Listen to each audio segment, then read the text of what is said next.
Hello, friends. Welcome back to another trip to the dark side. I'm your host, Sherry.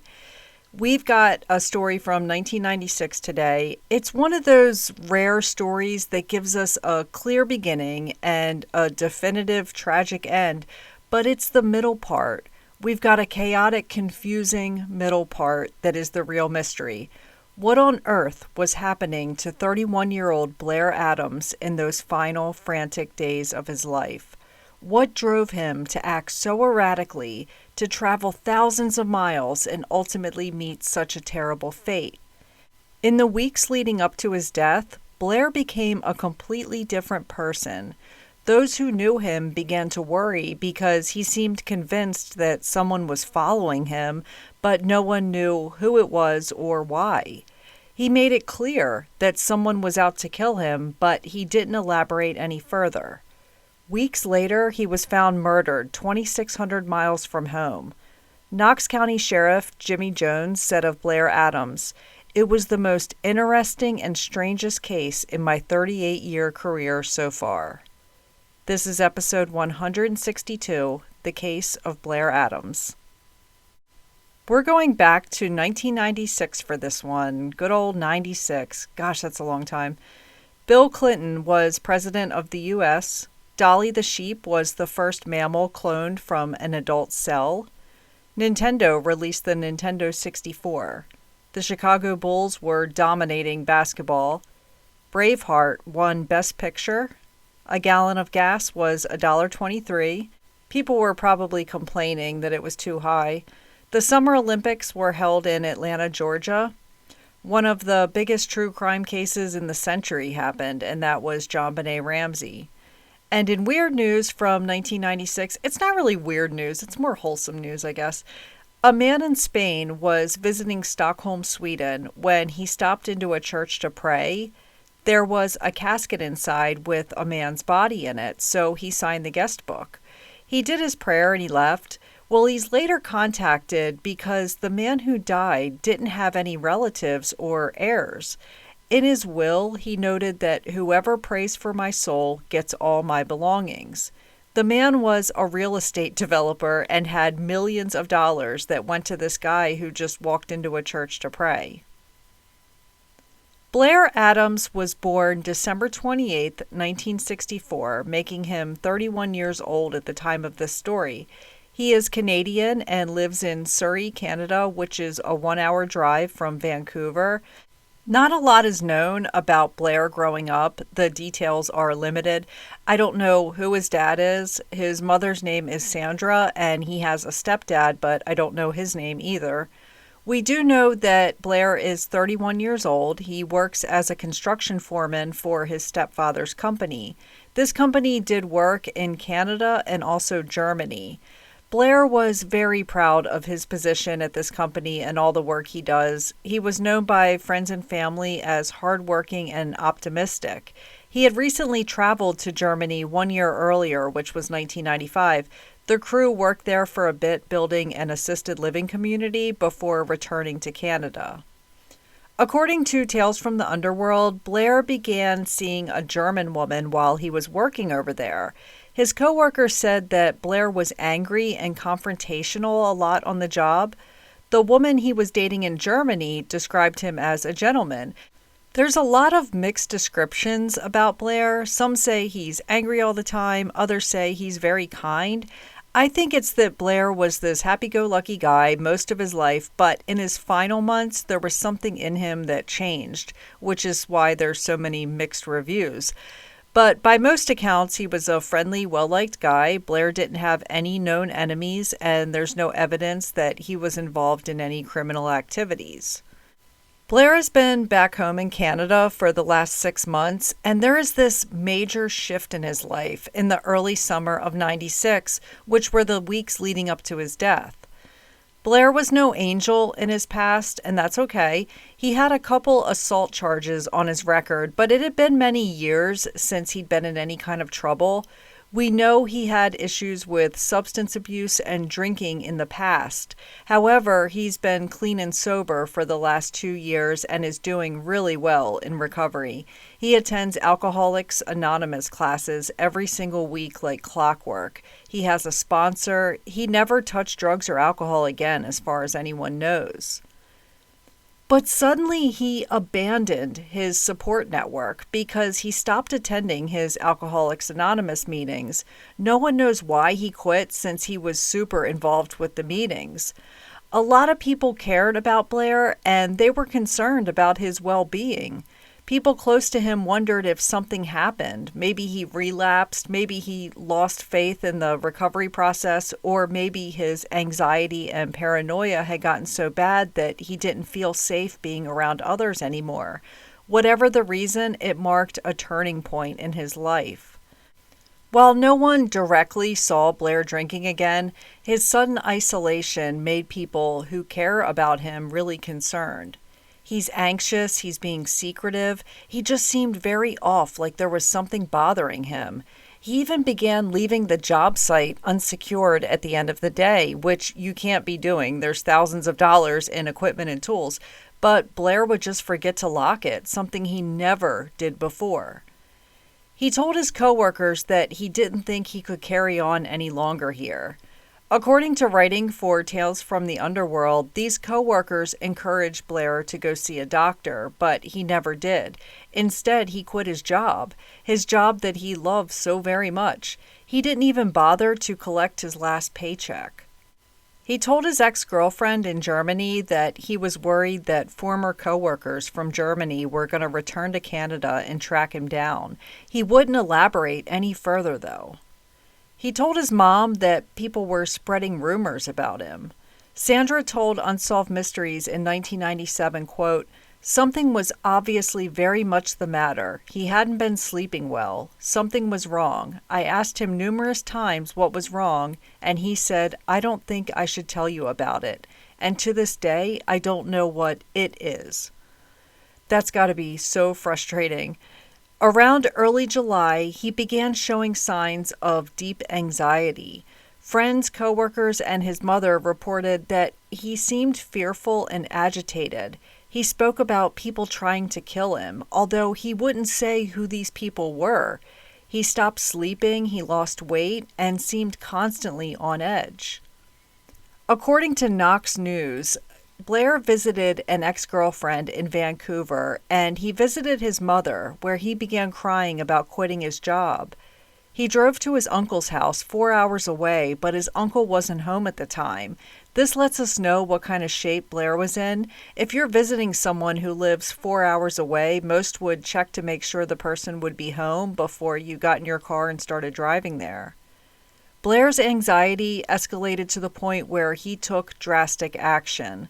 On July 5th, 1996, he withdrew most of his money from his bank account, which was several $1,000s, and emptied the contents of his safe deposit box, which contained gold, jewelry, and other valuables. The gold bars seemed a little strange to me, but it's 1996 and people used gold as an investment strategy. I don't think I'd put my money into physical gold, but some people think it's a great thing to do. It looks like Blair is in a hurry to leave Canada, but he didn't tell anyone where he was going, not even his mom. To people close to him, it was like he was preparing to leave Canada permanently. But where was he going, and why was he running? Blair didn't have any enemies that people knew about. Blair had a good job, a stable life. Financially, he was doing just fine. Remember, he didn't even care enough to pick up his last paycheck. He was clean and sober. Why leave this life behind? Everyone says Blair was acting paranoid, although it's not being paranoid if someone really is out to get you. But we don't know who was out to get him or if there really was someone at all. Blair is going to go on a journey over the next few days. What becomes clear as we follow along his path is that Blair was either running from someone or he was experiencing a major mental break. Either way, what he did in his final 5 days is not normal for Blair. The only explanation is that in Blair's mind, he truly believed he was in danger. Whether that danger was real or imagined is unknown. On July 5th, he withdrew $6,000 in cash from his bank account. He opened his safe deposit box and withdrew all of the contents. That same day, Blair tried to cross the border from Victoria, British Columbia into the United States. He tries to take the ferry, but U.S. Customs flagged him and asked him to step out of the car. They see he is acting suspicious and seems kind of shady. They search him and find all this cash and valuables. They assume he's a drug dealer and won't let him into the U.S. They don't detain him, but they tell him he's not going to get into the U.S. Blair turns around and heads back into Canada. He gets home and purchases a ticket to Frankfurt, Germany. He didn't have any connections there except the girl he dated for a bit. She would later tell police that he never contacted her and said, "Hey, I'm coming to visit." So he's got this plane ticket to Germany, and this is his way out from whatever's bothering him. But just hours later, Blair cancels the flight. Getting a refund in 1996 isn't as easy as it is these days, but Blair explained that whoever he was going to visit had become sick and he didn't want to visit anymore, so they refunded his money. 2 days later, Blair tries to get into the U.S. again, this time on foot. He parked his Chevy Chevette at the Peace Arch border crossing between British Columbia and Washington State. He then walked across the border. U.S. border agents stopped him shortly after crossing and questioned him. Just like last time, he was carrying a large amount of money and several gold bars, plus he was acting erratically. To make it worse, he had scratches on his arms and hands. At first, they detained him and wanted to know if the car he abandoned was stolen because there was reports of a blue car stolen in the area. But they ran the tags and saw it was registered to him, so it's clear that the vehicle was his and there was nothing they could charge him with, so they decided he's just a strange guy but not breaking any laws, so they let him go. This timeline is where it gets weird. Blair is going to do things that don't make sense to us, but in his mind, his moves were calculated and helping him escape whoever was after him. Blair rented a Nissan Altima and made his way to Seattle. Why he chose Seattle is unknown. He didn't know anyone in Seattle. But he's not going to be there long because he gets to the airport and ditches the Nissan Altima and purchases a one-way ticket to Washington, D.C.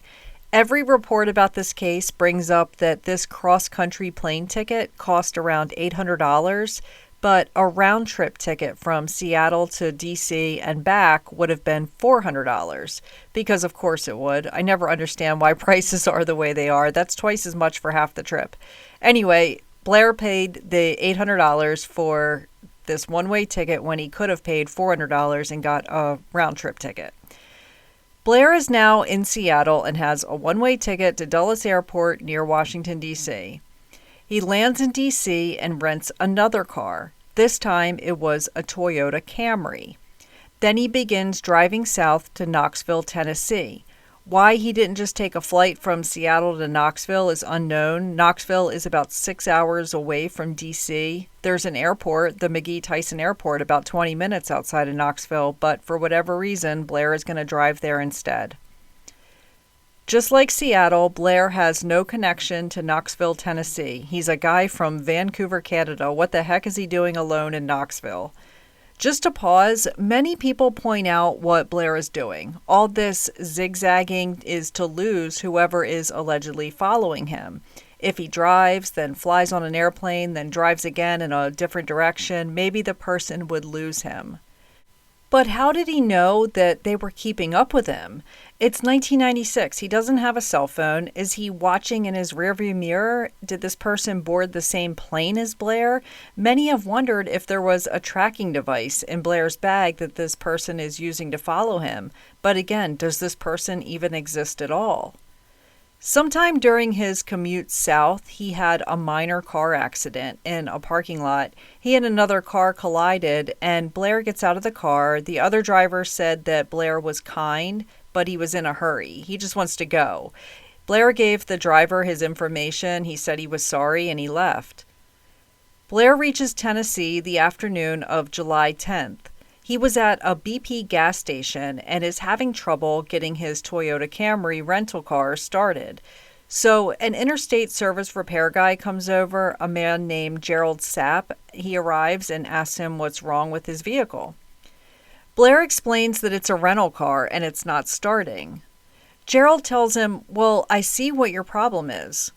The key you're using belongs to a Nissan Altima. This is a Toyota Camry." Remember, the Nissan Altima was the car he rented back in Seattle that he ditched. Blair tells him, "No, that's not right. This is the correct key." Gerald tells him, "Look, you drove the car 400 miles to get here. You have the key. Just check your pockets." But Blair wouldn't check his pockets. He's convinced he drove this Toyota Camry all the way here using the Nissan Altima key from the last rental car. Gerald said Blair was friendly, but he seemed very odd. He just seemed rushed and in a hurry, and he wouldn't check his pockets for the Toyota key. Gerald was quoted as saying, "He didn't appear to be messed up, he didn't appear to be on drugs, but his mind wasn't functioning correctly for some reason." This doesn't seem to me like a man who is confused about his keys. Something in his reality is off. Rather than checking his pockets for the correct key that he used to drive the car there, he gets a tow truck to tow the car to a local shop. Blair catches a ride with the truck and asks to get dropped off at a local hotel. It makes me wonder if he got his car towed to the local shop and had the driver drop him off at the hotel so that he wouldn't have his car parked there for the bad person to see, but that seems like a really complicated way to hide his car. So the Fairfield Inn is located in Knoxville, Tennessee. Directly across the road is another hotel called the Country Inn and Suites. This one is under construction, but the one that Blair arrived at is fully operational. This is July 10th, 1996. Blair is 2,600 miles from home in Canada. He has no friends or family in Knoxville, Tennessee, but for some reason he decides to stop here for a bit. He's been running for days, likely on little sleep or food. Blair enters the hotel. This hotel does have a security camera in the lobby, so we can see all of this happening. I'll link the video in my sources. It's 1996, so the camera was grainy compared to the 4K models we have today. Blair loiters around in the lobby. This is going to go on for almost an hour. He paces back and forth. He walks outside a total of 5 times. He comes back in and paces some more. He's looking out the windows. The woman at the desk said he appeared agitated and paranoid, like he was waiting for someone to show up that he didn't want to see. At 7:30 p.m., he finally requests a room. At this point, he could have just gone to the room and locked himself in if he wanted to feel safe. But instead, he paid with a $100 bill, he took his room key, and walked away before the woman could even give him his change. Blair instead goes straight outside, and this was the last confirmed sighting of him. He never comes back inside to his room that he just paid for. The next morning, across the street at the hotel that's under construction, 2 construction workers arrive for work. They see from a distance what appears to be a homeless guy sleeping in the middle of the parking lot. As they get closer, they realize this is much worse. They call police, and when they arrive, they find the body of 31-year-old Blair Adams. He was naked from the waist down, and some of his clothes were scattered around him. His pants were lying near him, turned inside out. His shoes were off, and his socks were turned inside out. His body showed signs of a brutal assault. So police find Canadian money and American money scattered around him. He's got a fanny pack that's opened with gold bars inside. In all, he had $4,000 in cash with his body. Also, the Toyota key was there, the one he needed to start his car, but he wouldn't check his pockets. Police immediately know they're dealing with a deadly assault. Blair had been beaten to death. However, this was not a robbery. Whoever did this left all this money and valuables there. If his money was missing, we would likely know the motive in this case, but the person left it all there. This seems personal. It doesn't add much to the case, but I wanted to throw out something I read on Knox News. According to them, one of the construction workers who found Blair saw all this money laying around and pocketed a $100 bill and a $10 bill. He eventually turned it over to police. I guess his conscience got to him. He was the owner of the siding company working there that day, not his laborer making $9 an hour. The owner stole the money. Stealing from a dead person is just awful. An autopsy was performed on Blair, and he died from a very strong blow to the stomach, one that ruptured his stomach and caused internal bleeding. He was also covered in numerous scratches and cuts, including a large laceration on his forehead. Why is it so hard for us to believe that someone was following him? He literally said, "Someone is trying to kill me." He's been scared for weeks. I know there's a chance this paranoia was all in his head, but he was found beaten to death. His prediction was correct. But there has been no evidence to support that someone was following him. Even in the airports, the rental car company, the hotel, all the surveillance videos show Blair was alone. No one was tracking him. Who would kill someone so brutally, yet leave all this money behind? And why was Blair half naked with his clothes thrown around like a struggle took place? The official cause of death was ruled as a ruptured stomach due to a powerful blow from a fist, a foot, or a blunt object. There was no drugs or alcohol found in his system. His injuries showed he had likely been in a violent fight or was attacked by more than one person. With Blair's clothing, his pants were pulled completely off and turned inside out as if they were yanked off quickly during a struggle. His socks were also inside out and his shoes were off. Trigger warning, since I'm going to mention what is typically found on a victim who was sexually assaulted. With Blair's shoes removed and his pants being found inside out, this leads us to believe that this crime involved sexual assault. Sheriff Jimmy Jones said it looked like his pants had been taken off of him by someone else, since they were inside out. But the medical examiner said Blair didn't have any signs of sexual injuries, which are typically a torn anus or damage to the inside of his mouth. It's possible that Blair was on the verge of being sexually assaulted but fought back and was killed. It's also possible that Blair was in the middle of a consensual sexual act with someone. However, on the pavement of a construction parking lot in the middle of the night seems unlikely when he has a hotel room right there. The money, the jewelry, and gold all scattered around him adds to the mystery. Any ordinary criminal would have taken these valuables. The fact that they were left behind shows us the killer was not motivated by money. So what were they after? Blair's shirt was ripped open. My thoughts on this are that it was sexually motivated or they were looking for a wire. Maybe Blair was really caught up in some stuff that no one knew about. There was a witness who provided a clue, but it never led anywhere. He said he saw a man matching Blair's description talking to another man the previous night.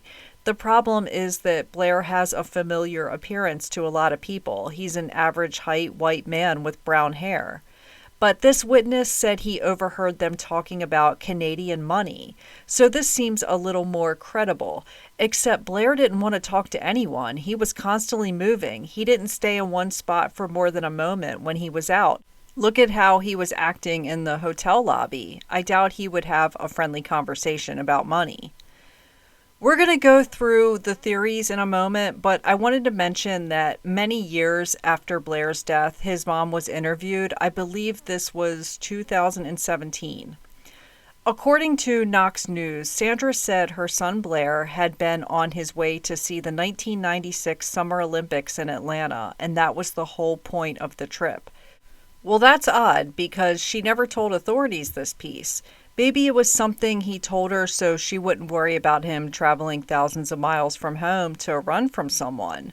Atlanta is 200 miles from Knoxville, Tennessee, where Blair was located, so he was in close proximity. 200 miles is close when you're thousands of miles from home. I wondered why she didn't give this info to police at the time. Sometimes when a major event happens like that, little things will come back to you over time. I've had things come to me later about my son's last few days. A lot of that time period is a blur, but I'll remember little things that he did in the days before or something we talked about. Side note, I recently just remembered that a few days before, he came in the door and told me he spent $35 at Taco Bell just for himself. I was shocked that he could eat that much food from Taco Bell, but 18-year-old boys can eat much more than the average human. What I'm getting at is that little things like that come to you as the time passes. It's possible Sandra thought this detail was unimportant in 1996, or she just forgot. Or she did tell police, but they didn't release it.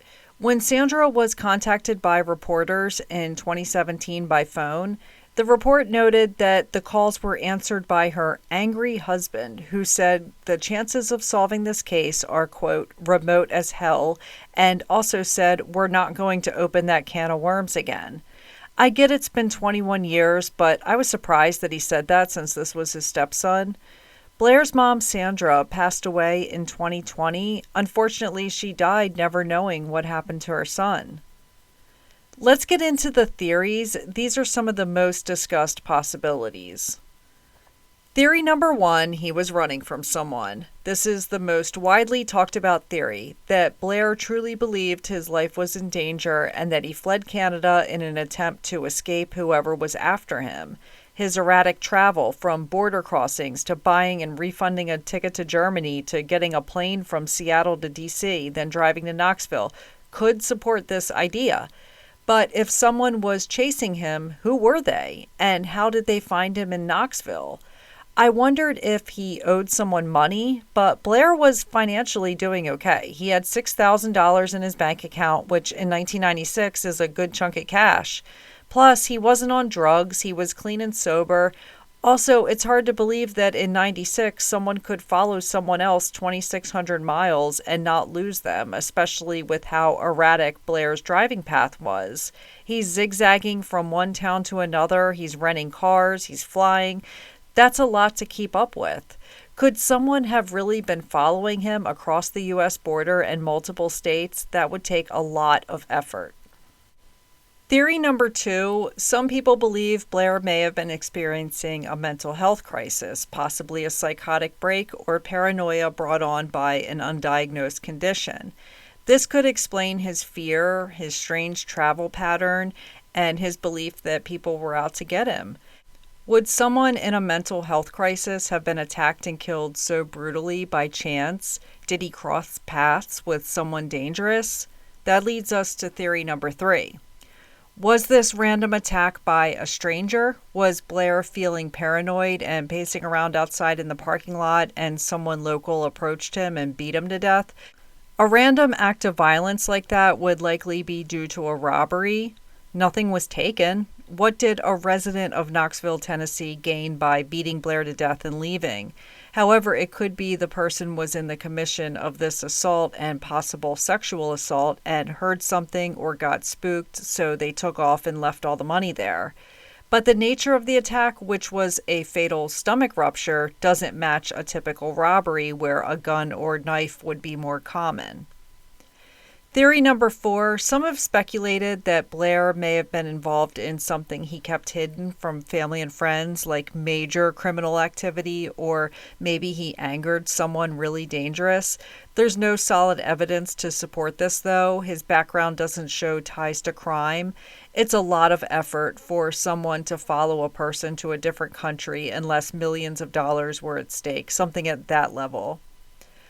No clear evidence has ever emerged that anyone was actually following him.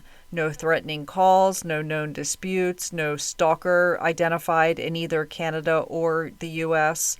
Surveillance from border crossings and hotels didn't show anyone trailing him. Theory number 5, it was a hit and run. Maybe he was walking and a car mowed him down. He had a large laceration to the forehead. His hand was destroyed. Maybe his stomach rupture was from a vehicle hitting him. then the person left him for dead. This would explain the scattered money all around him, but it wouldn't explain why his pants were off and inside out. Law enforcement in Knoxville worked hard on Blair's case, especially in the early days. They scoured the area for witnesses, they checked surveillance cameras, and tracked this journey as best as they could. They got with Canadian authorities and tried to piece this all together. Unfortunately, nothing solid came out of it. No DNA, fingerprints, or clear suspects surfaced.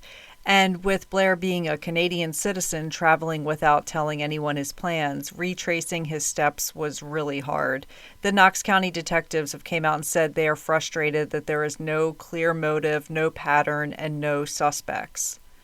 Sheriff Jimmy Jones said the truck stop near the crime scene and Blair's hotel was a hot spot for prostitution at the time, and they thought he picked somebody up from there. Cold case detective David Davenport said, quote, Blair could have started the act and never did it and got rolled. Or maybe if it was a female prostitute, maybe she had a pimp that was close by and they were going to roll this guy and they got scared and didn't. He believes the sex act could have been committed in a vehicle. When the struggle began, the killer may have hit Blair in the head, thrown him onto the road, and struck him while driving away. Then they threw all of his stuff out of the car. The fatal blow to the stomach could have been caused by the vehicle's front bumper, but Sheriff Jones disagrees. He thinks Blair was kicked in the stomach. It's been almost 30 years, and we still don't know who killed Blair Adams. Investigators in Tennessee kept the case open, hoping that new evidence or a confession might one day provide answers. His family, especially Mom Sandra, have spoken publicly over the years about their grief and confusion. They described Blair as a kind-hearted man who deserved better. I hope that Blair has someone advocating for him now that his mother has passed. Blair's case was featured on Unsolved Mysteries back in 1997 when the case was still fresh. Every few years, new theories emerge, but so far none have led to an arrest. It's so sad because I feel like this case will never get solved unless someone finally talks or some major technology breakthrough happens. There wasn't any DNA found on Blair, so we're not waiting around on a DNA match like so many other cases.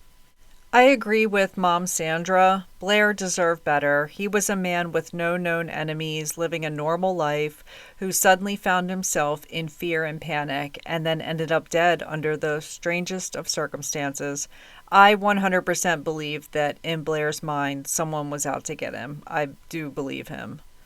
He was so far from home, running without a clear destination. It's such a mystery, and I hope someday we finally get an answer. Blair is buried in Victory Memorial Park in British Columbia, Canada. Rest in peace to Blair Adams. That's it for this week, and I'll see you all again soon. Take care, and much love to you all.